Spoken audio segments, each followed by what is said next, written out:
구약성경 잠언 3장 11절에서 14절 말씀.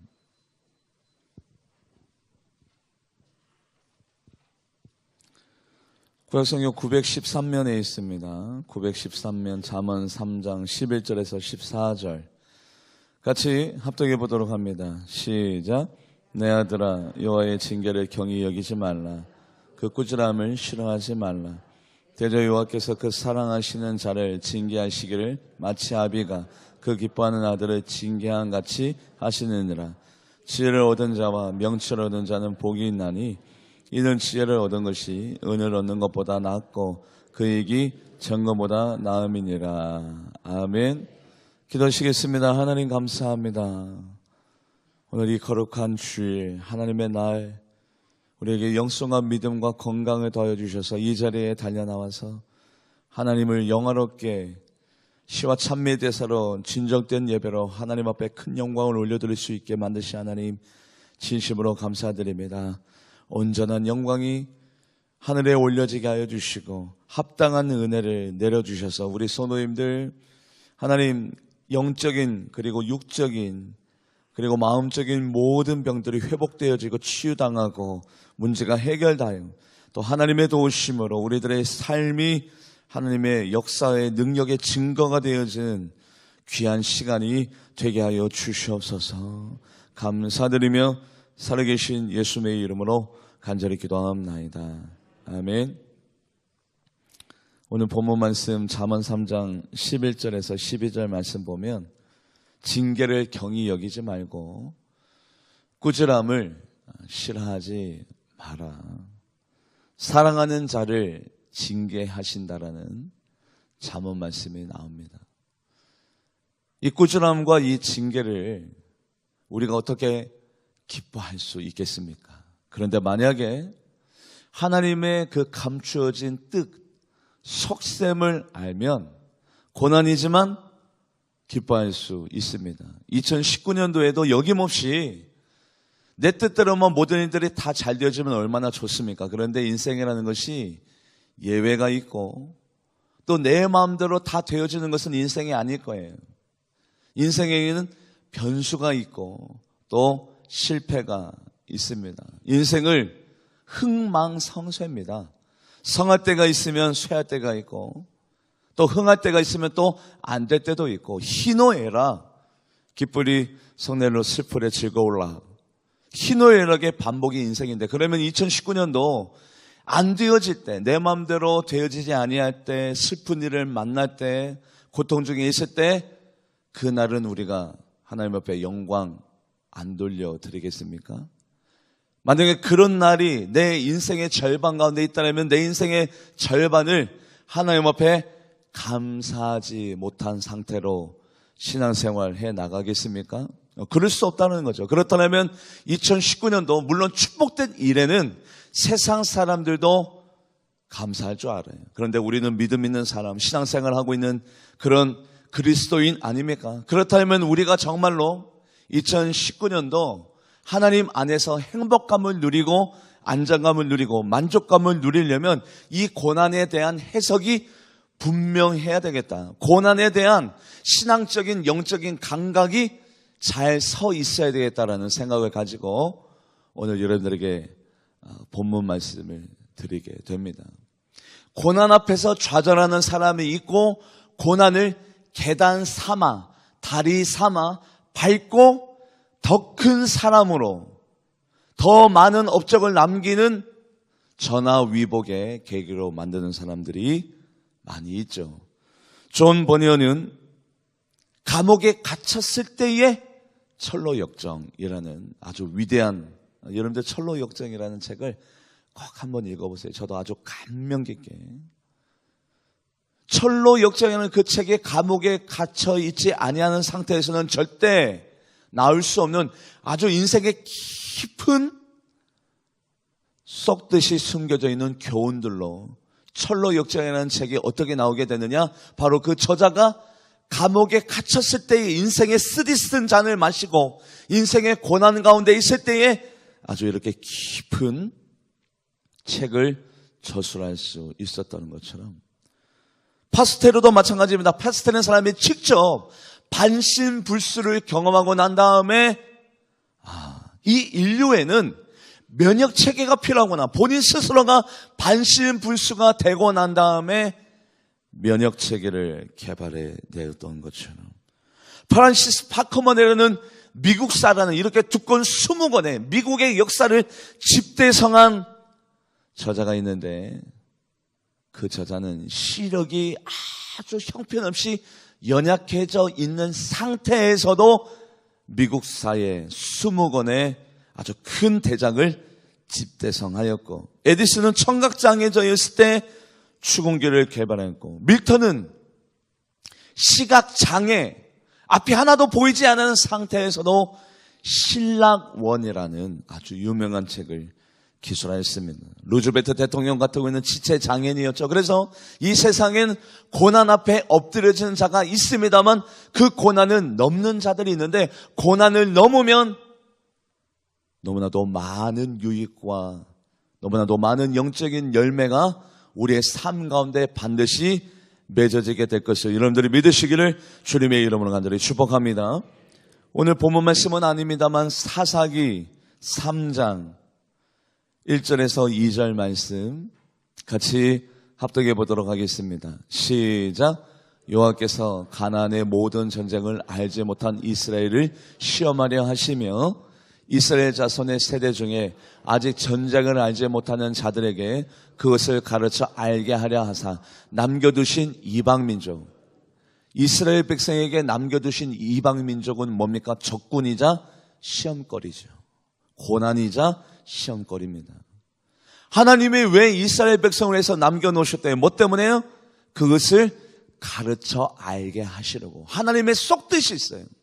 하나님이 우리들에게 시험을 주실 때는 반드시 우리들에게 유익을 주시려고, 교훈을 주시려고, 가르쳐 알게 하사 깨닫게 하시려고 고난을 주시는 거지, 고난을 주고 난 다음에 즐기시는 하나님이 아닙니다. 하나님은 반드시 그것을 가르쳐 알게 하사 더 깊은 사랑의 단계로, 그리고 더 큰 축복을 주려고, 그 사람을 더 큰 위대한 신앙인으로 만들기 위한 하나님의 계획과 섭리가 있는 거지, 그냥 고난을 주는 것이 아니라는 거죠.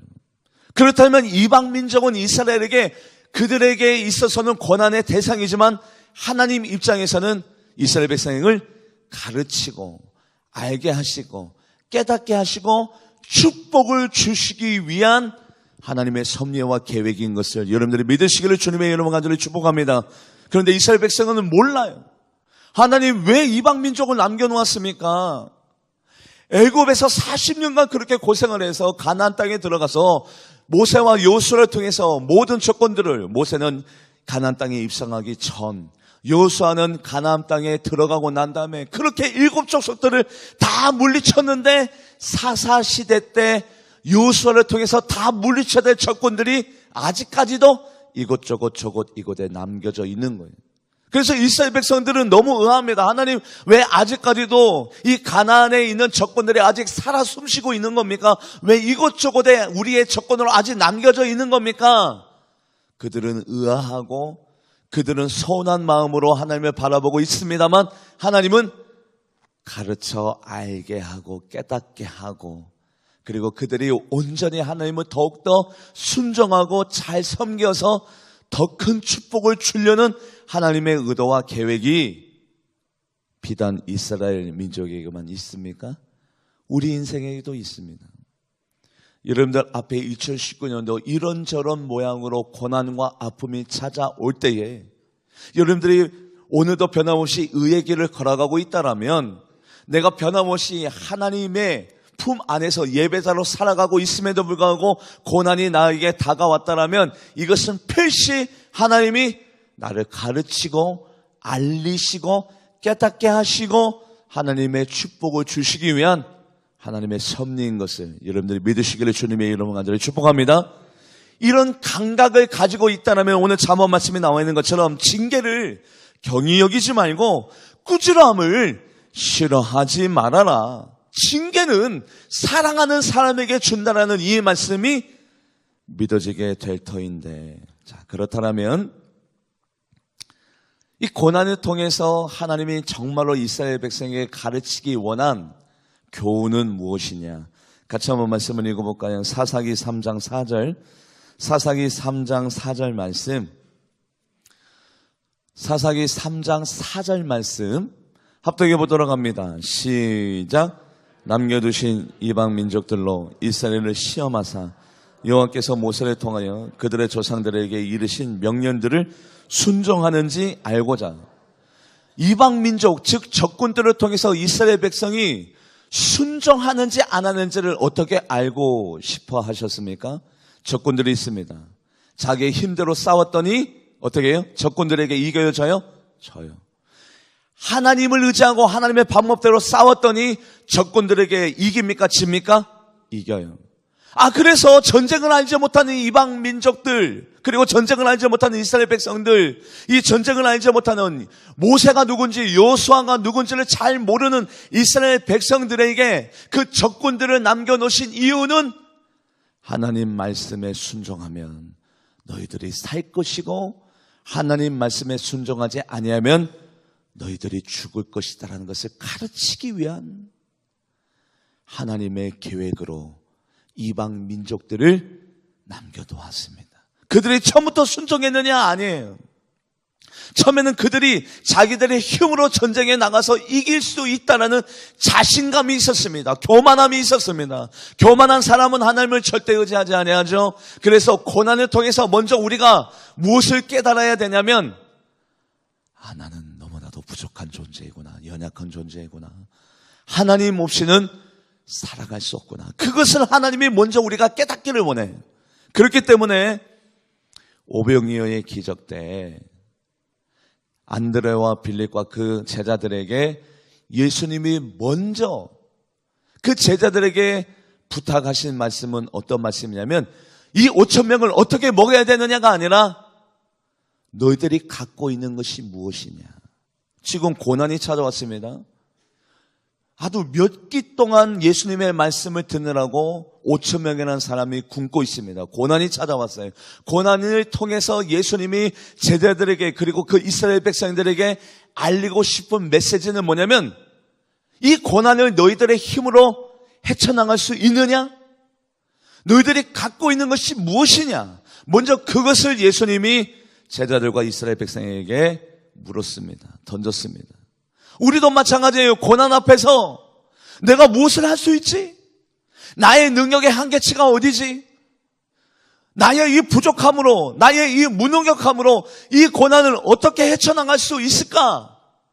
하나님은 먼저 그것을 깨닫기를 원해요. 왜냐하면 그것을 깨달아야 하나님이 그 후에 주는 축복이 얼마나 큰 축복인지, 얼마나 위대한 축복인지를 우리가 알 수 있기 때문에 그러합니다.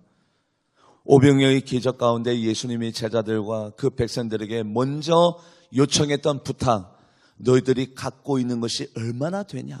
같이 한번 말씀을 읽어보도록 합니다. 마가복음 6장 38절 말씀 합독해 보도록 하죠. 시작. 이르시되 너희에게 떡 몇 개가 있는지 가서 보라 하시니 알아보고 이르되 떡 5개와 물고기 2마리가 있더이다 하거늘. 제자들과 백성들이 다 느낍니다. 떡 5개와 물고기 2마리가 우리의 현실입니다. 지금 내가 직면해 있는 상황입니다. 고난이 있었기 때문에 지금 문제점이 발견이 되어지고 우리의 능력의 한계치가 극명하게 눈에 보여집니다. 떡 5개와 물고기 2마리 가지고 누구를 먹일 수가 있겠습니까? 2명이 나눠 먹어도 배고픈 바로 이 현실이 고난 앞에서 드러나지는 거예요. 우리도 마찬가지입니다. 고난이 있기 때문에 하나님, 나는 이 정도의 사람이었군. 저는 이 정도의 능력을 갖고 있는 사람이고 이 정도의 믿음이 있는 사람이고 이 정도의 형편과 상황과 역량밖에 없는 나는 부족한 사람입니다를 철저히 깨닫기를 하나님은 원하세요. 왜냐하면 그것이 깨달아져야 하나님을 의지할 수 있기 때문에 그러합니다. 할렐루야. 고난이 없더라면 기고만장한 사람이 될 거예요. 하나님 없이도 나는 살아갈 수 있습니다. 고난이 없다라면 이 능력이 5,000명을 먹인 능력이 나의 능력인 줄 알 거예요. 고난 앞에서 우리는 철저히 무너지고 무너진 모습에서 하나님은 하나님을 의지하기를 원해요. 고난을 통해서 무너진 모습으로 끝나면 안 됩니다. 절망하고 실망하고 낭망하고 자포자기하고 아니에요. 현실을 직시해야죠. 하나님 어떻게 5,000명을 먹입니까? 이 오병이어로 내가 무엇을 할 수 있습니까? 철저히 나의 한계점을 발견했다라면 이제는 하나님이 일을 행하실 차례입니다. 할렐루야. 5,000명을 먹이고 난 다음에 12광주리가 남겨졌을 때 그들이 깨닫기를, 아, 그렇구나. 내가 하는 것이 아니라 하나님이 나의 인생을 붙들어 주는 것이구나. 내가 이 고난을 이겨내는 것이 아니라 내가 하나님을 의지했을 때 하나님이 5,000명을 먹이고도 12광주리가 남겨주는 거구나. 그런데 만약에 오병이어 떡 5개와 물고기 2마리가 우리들에게 있다는 사실을 몰랐다라면 그냥 도시락이 조금 있으니까 5,000명이 먹었나 보지. 한 1,000명, 100인분은 있었는데 1,000명, 1,000인분 아니면 100인분, 그 정도는 있었는데 나머지 예수님이 어떻게 했는가 보지. 그러면 하나님 앞에 온전한 영광이 올려드리지 못하는 것처럼 오병이어의 철두철미한 우리의 현실을 고난을 통해서 우리가 바라보게 됩니다.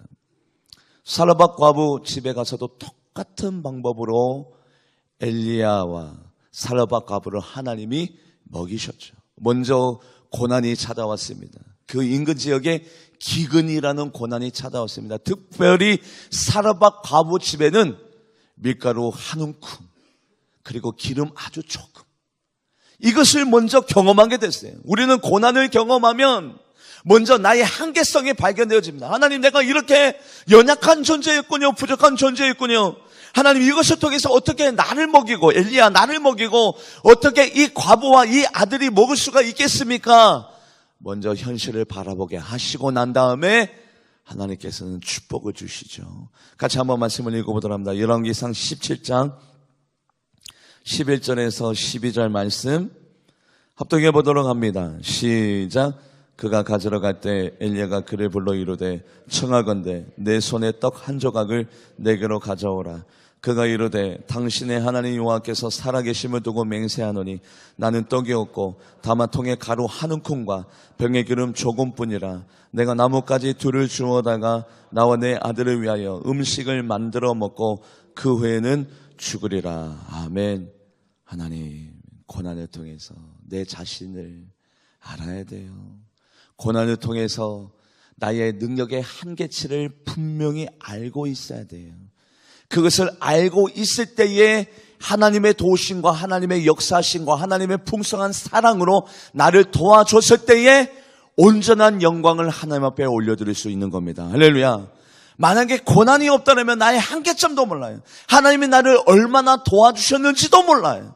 그리고 내가 그 모든 것들을 나의 힘으로 이룬 줄 착각하고 있어요. 그게 바로 교만입니다. 고난은요, 현실을 정확하게 바라보게 만듭니다. 그러고 난 다음에 하나님의 도우심과 하나님의 능력이 얼마나 위대한지 깨닫게 만들어줍니다. 할렐루야. 저도 마찬가지. 고난이 없더라면 하나님은 내가 그만큼 의지했을까? 고난을 통해서 내가 얼마나 나약하고 연약한 존재들을 깨닫게 되었습니다. 깨달은 이 깨달음을 가지고 나는 했던 것은 절망의 자리에 있지 아니하였고 하나님을 더욱더 붙들고 의지할 수 있는 선한 계기로 하나님이 바꾸어 주었습니다. 그뿐이 아니죠. 엘리사의 제자 중에 먼저 하나님 곁으로 간 제자가 있었고 남겨져 있었던 과부와 두 아들이 있었습니다. 주인이 과부에게 핏도촉을 합니다. 빨리 부채를 갚지 않으면 당신의 두 아들을 노예로 팔아버리겠다라고 합니다. 그래서 바로 이 과부가 엘리사에게 찾아와 묻습니다. 어떻게 하면 좋죠? 나에게는 이 부채를 갚을 수 있는 돈이 없습니다. 내가 이 부채를 갚지 않으면 내 사랑하는 두 아들을 노예로 팔아버릴 수밖에 없는 절대절명의 위기의 순간 가운데 있습니다. 어떻게 하면 좋죠? 어떻게 하면 좋죠? 그때에 엘리사가 과부에게 묻습니다. 당신이 할 수 있는 것이 무엇입니까? 당신의 집에 어느 정도까지 빚을 갚을 수 있는 물건이 있습니까? 먼저 한계 상황을 깨닫게 하지요. 같이 한 말씀을 읽어보도록 합니다. 열왕기하 4장 2절. 열왕기하 4장 2절 말씀 합독해 보도록 합니다. 시작. 엘리사가 그에게 이르되 내가 너를 위하여 어떻게 하랴? 내 집에 무엇이 있는지 내게 말하라. 그가 이르되 계집종의 집에 기름 한 그릇 외에 아무것도. 이 과부가 느끼길, 엘리사요, 나의 집에 기름 조금밖에 없는 이 기름 가지고 어떻게 이 큰 부채를 감당하고 두 아들이 지금 노예로 팔려나갈 것을 막을 수가 있겠습니까? 막을 수가 있겠습니까? 고난을 통해서 이 과부가 정확한 현실을 바라보게 됩니다.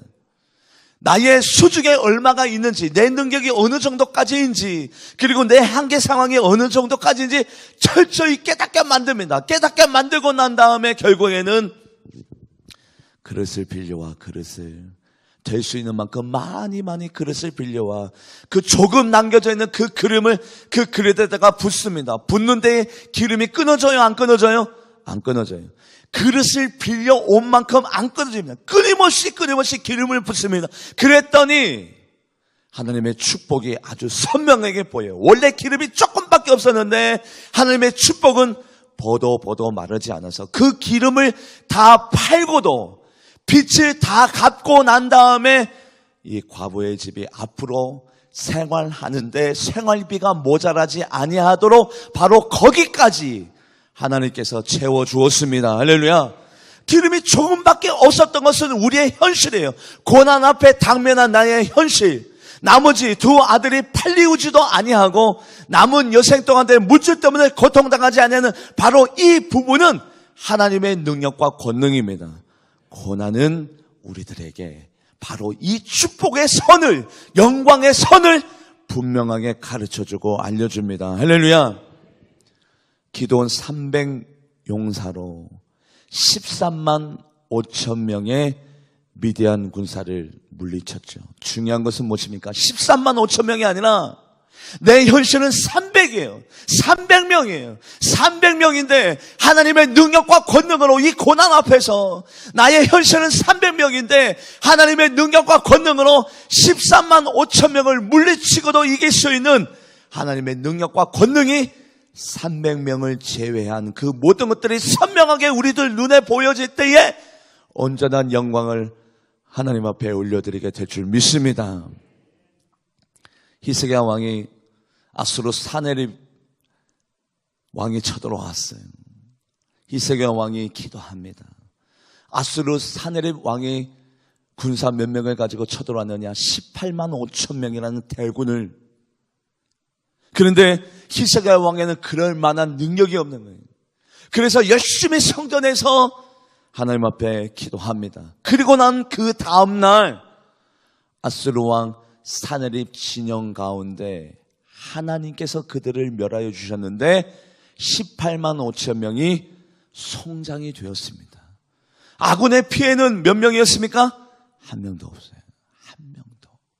하나님의 능력이 정확하게 보입니다. 하나님의 능력은 뭡니까? 18만 5천 명을 다 멸절시키면서도 아군에게는 단 한 명의 피해도 없는 바로 이 영광이 고난 앞에 드러나지게 됩니다. 할렐루야. 만약에 아수르 왕 사네립이 쳐들어오지 않았다면 하나님의 영광도 없었을 거예요. 히스기야 왕의 믿음도 필요하지 아니했을 것입니다. 그런데 바로 그 고난을 통해서 18만 5천 명을 아군의 단 한 명의 피해도 없이 이길 수 있는 하나님의 영광이 극명하게 드러나지게 되었습니다. 여러분들, 하나님께서 이방 민족을 일부러 남겨주었대요. 뭐 하라고? 이스라엘 백성으로 하여금 우리 힘으로는 저 적군들을 이길 수 없는데 그렇다면 우리는 무엇을 어떻게 해야 될까? 아, 그렇구나.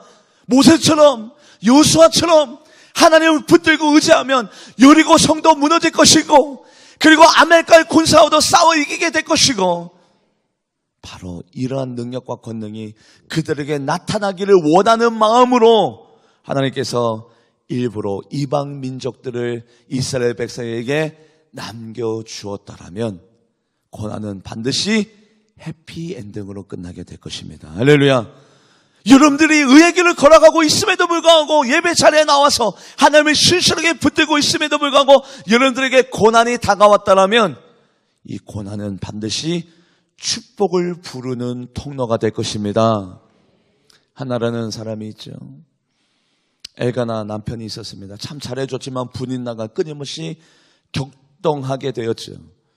여러분들, 한나가 신체적인 결함 때문에 임신이 되어진 것이 아니라 하나님께서 성태치 못하게 막고 있었습니다. 같이 한번 말씀을 읽어보도록 하죠. 사무엘상 1장 5절에서 6절. 사무엘상 1장 5절에서 6절. 합독해 보도록 합니다. 시작. 한나에게는 갑절을 주니 이는 그를 사랑함이라. 그러나 여호와께서 그에게 임신하지 못하게 하시니 여호와께서 그에게 임신하지 못하게 하심으로 그의 적수인 분인나가 그를 심히 격분하게 하여 하나님이 지금 한나에게 뭐를 준 거예요? 실패를 주었어요. 고난을 주었어요.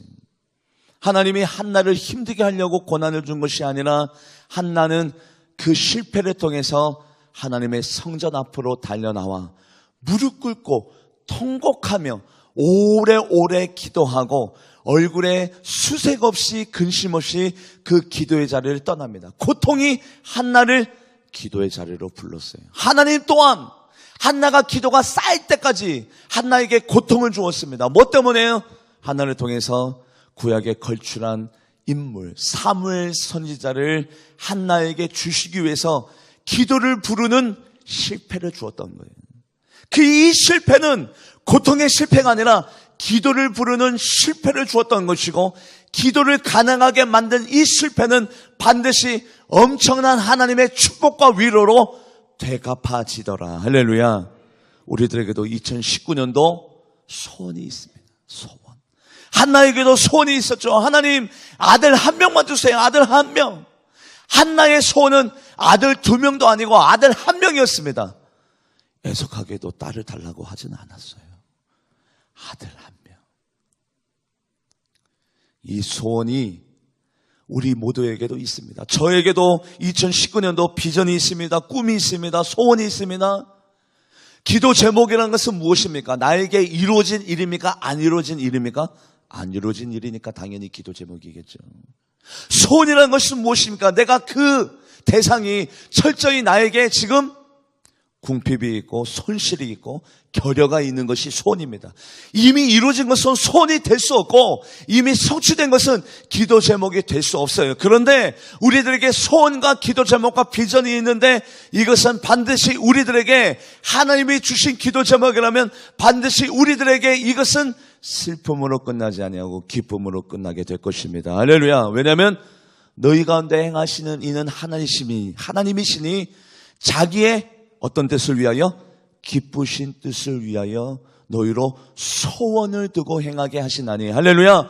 우리들에게 기도 제목이 있습니까? 우리들에게 소원이 있습니까? 이것은 반드시 하나님으로 인해 기쁘신 뜻으로 바뀌게 될 줄 믿습니다. 같이 한번 말씀을 읽어보도록 합니다. 빌립보서 2장 13절 말씀 합독해 보도록 하죠. 시작. 너희 안에 행하시는 이는 하나님이시니 자기의 기쁘신 뜻을 위하여 너희에게 소원을 두고 행하게 하시나니. 그래요.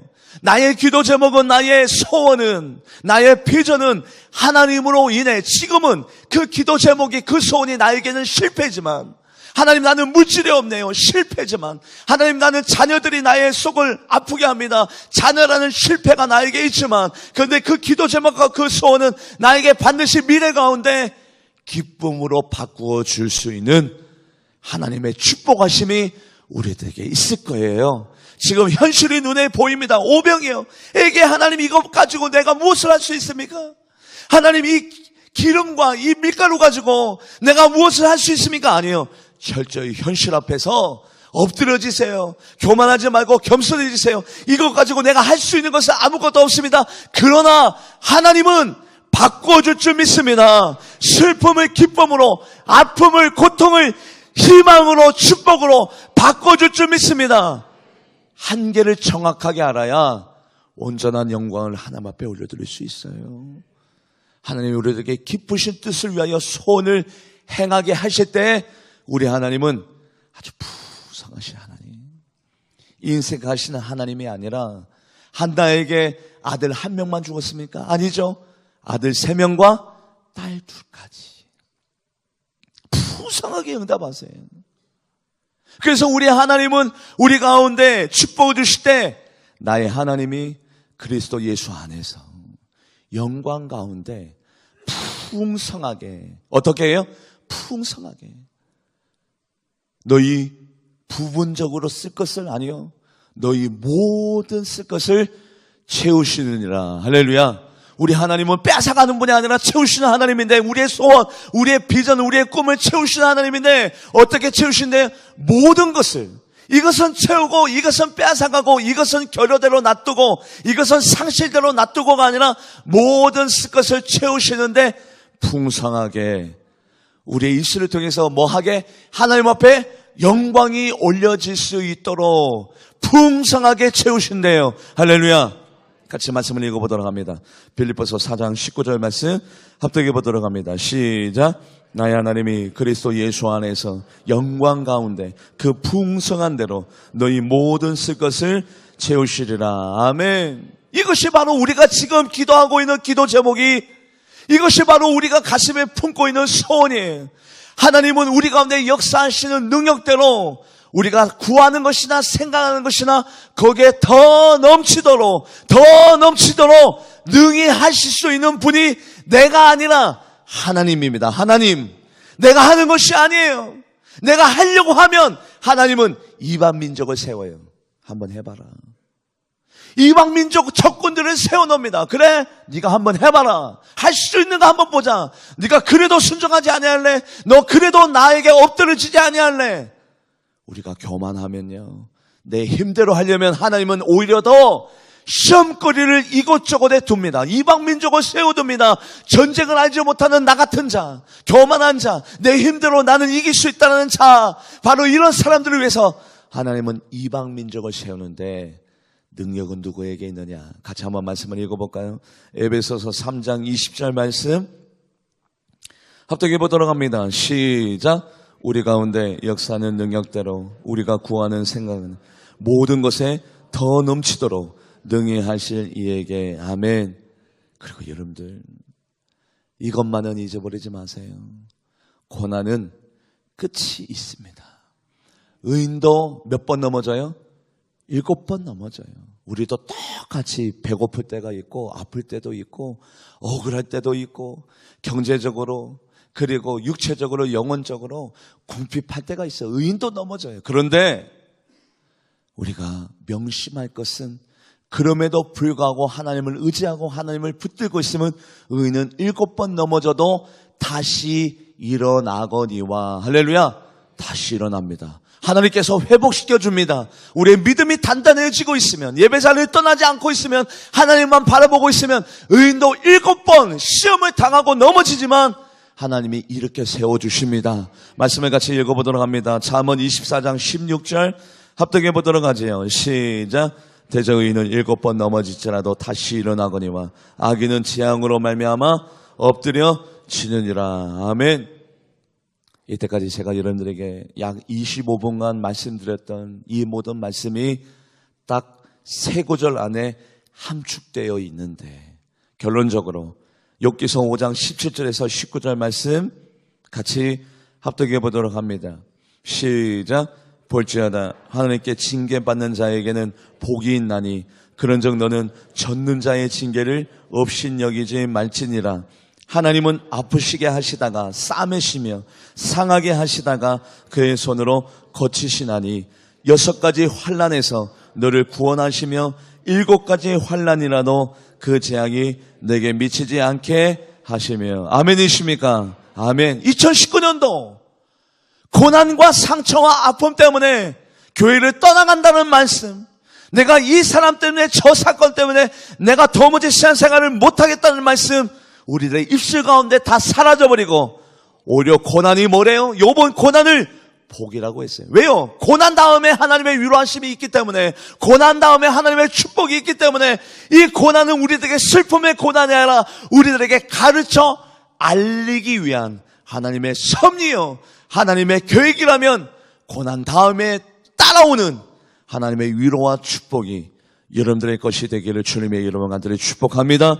오늘 본문 말씀으로 들어와서 잠언 3장 11절에서 12절 말씀 큰 목소리로 합독하도록 하겠습니다. 시작. 내 아들아, 여호와의 징계를 경히 여기지 말라. 그 꾸지람을 싫어하지 말라.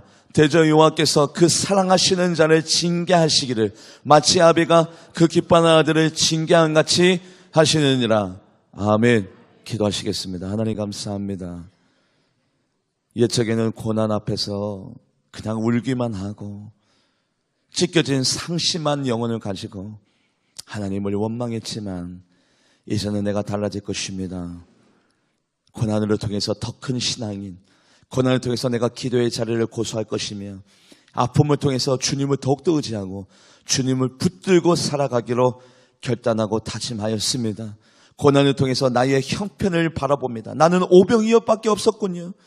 내가 이 300명을 가지고 내가 무엇을 할 수 있습니까? 하나님, 내 집에는 밀가루와 기름밖에 없네요. 하지만 그 뒤에 엄청난 하나님의 축복이 더욱더 빛나는 것은 그 고난을 통해서 나의 현실을 온전히 바라볼 수 있을 때에, 그때에 온전한 영광이 하나님 앞에 올려드릴 수 있는 것처럼 고난 앞에서 나의 못난 모습을 바라보게 하시 하나님 감사합니다. 그럼에도 불구하고 의인은 7번 넘어질지라도 다시 일어난다고 했사오니 나를 일으켜 세워 주시옵소서. 감사드리며 살아계신 예수님의 이름으로 간절히 기도하옵나이다. 아멘.